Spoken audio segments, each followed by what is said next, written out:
हाय। तो जी एक नई नेटफ्लिक्स पे लिमिटेड सीरीज़ देखी है जिसका नाम है Sophie a murder in West कॉक, ये वाला।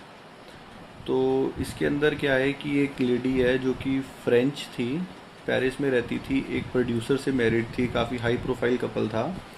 She move to Ireland, she was a producer of documentaries. Otherwise she move to Ireland in an isolated place. जो अकेली रहती थी वहाँ पर रहने लगी थी, जो सेपरेशन के अराउंड थी अपने हस्बैंड से।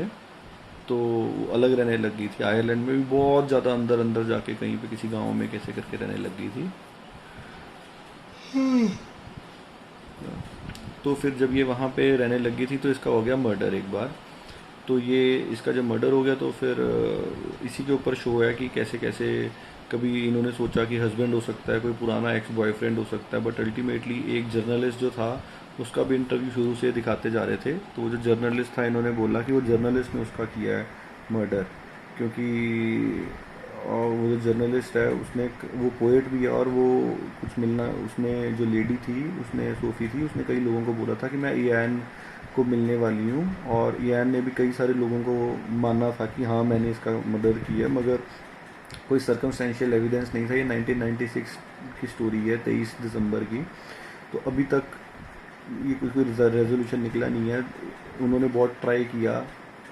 एक लेडी थी जिसने ये भी बोला कि हाँ मैंने इसको देखा है, बाद में वो मुकर गई कि हाँ मैंने इसको नहीं देखा था, और मेरे को पुलिस ने ही जो है फॉल्सली कहा था कि इसको फंसाने के लिए ऐसे ऐसे बोल दो आप। तो नींद आ रही है। एनीवेज, तो फिर बस यही है इसमें। इन्होंने फिर क्या किया है कि क्योंकि आयरलैंड ने बहुत ट्राई किया, नहीं नहीं उसको कन्विक्ट कर पाए। तो 23 साल हो गए हैं। तो फिर उन्होंने, उसका जो बेटा था लेडी का, 15 साल का बेटा था उस समय, अब वो बड़ा हो गया है।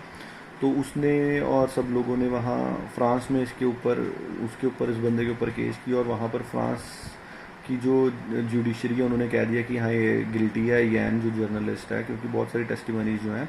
और उसको एक्स्ट्राडाइट करने के लिए उन्होंने आयरलैंड को बोला, मगर आयरलैंड ने मना कर दिया कि हम एक्स्ट्राडाइट नहीं करेंगे अपने सिटीज़न को ऐसे। और फ्रेंच लॉ के अकॉर्डिंग अगर वो एक्स्ट्राडाइट होता है तो उसको रीट्रायल का मौका मिलेगा। और ईयान बिली जो है वो, ईयान जो है वो हमेशा से मना कर रहा है कि मेरा कोई पार्ट है ही नहीं है इसके अंदर, मैंने कुछ भी नहीं किया है। तो मैं जो है इसके अंदर, क्योंकि मैंने कुछ किया नहीं है, तो वो वहीं रह रहा है। और उस मतलब काफ़ी परेशान सी लाइफ है उसकी। और बहुत सारे लोगों ने बोला है कि इसने कन्फेस किया उनको कि मैंने मर्डर किया था सोफ़ी का। और कुछ एविडेंस कुछ वैसा पक्का नहीं है, बस टेस्टिमनीज हैं, वो झूठी भी हो सकती हैं। तो बस यही है, लिमिटेड सीरीज़ है, देख ली, बिल्कुल मज़ा नहीं आया। पता नहीं, ऐसे मैं कभी भी नेटफ्लिक्स ख़त्म नहीं कर पाऊँगा, मैंने गलत प्लेटफॉर्म चूज़ कर लिया, बाकी ये करने चाहिए थे पहले। चलो, कोई नहीं।